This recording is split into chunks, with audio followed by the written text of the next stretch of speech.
Alright, you want to use EPO, but you find it hard to use a Dempsey roll? Then this video is for you. Today I'm going to go over how the Dempsey roll works, when to use it, and some tech you can do with it, and a bit more on top of that. Now, first things first, you gotta understand the simple concept. In the Dempsey roll, you are not untouchable. It may seem like you're getting all the iframes in the world, but it's not true. You can still very easily be hit out of the Dempsey roll. With that out of the way, time for the basics. The Dempsey roll can be charged by hitting the enemy or the enemy's block. Hitting the enemy themselves gives more charge.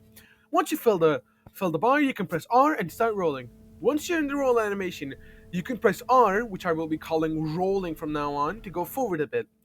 The rolling slows down your opponent for a second and gives you iframes, which will make you dodge attacks. Keep in mind, there are not a lot of iframes.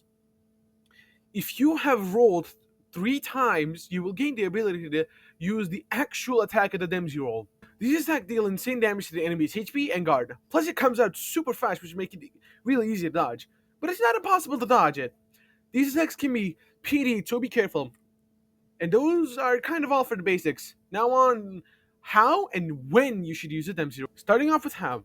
This is a very simple answer. You should use the Dempsey roll just like how EPO does in the show.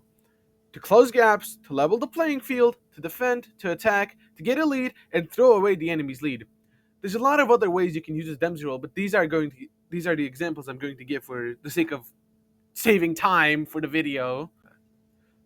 But as for when, for most situations, you should use a Dempsey roll to do something I like to call advantage pushing.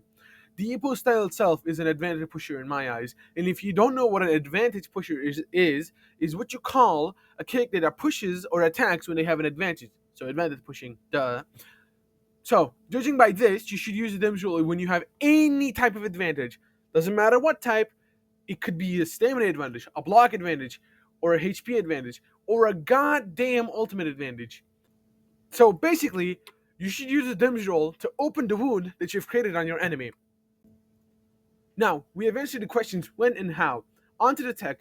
There's a few amount of things you can do with the roll. The most useful one being what I like to call, no it didn't. Because you can use this tech when your Dempsey roll misses and you can just go, no it didn't. It's a very simple tech to do. When you miss a Dempsey roll, start an attack, just swing again very fast. The Dempsey roll will happen twice, giving you double chance to land it. This even works if the enemy hits you and if you click fast enough. On to my favorite tech, the chase down or the jump scare. You can do this when the enemy is backdashing or backing away from the Dempsey roll. It's really hard to pull off. You can just forward dash and then very quickly in one. It's very simple. Now on to a more hard to pull off tech. I like to call it anti Dempsey roll. This is done by M2ing and very quickly doing a feint. It's kind of hard to pull off, but you can use it when the enemy is annoying you by perfect dodging all your Dempsey roll attacks. And that's kind of about it for the tech. Now go out there and steamroll some sweaty guy who's trash talking or whatever. I don't really get paid enough for this shit.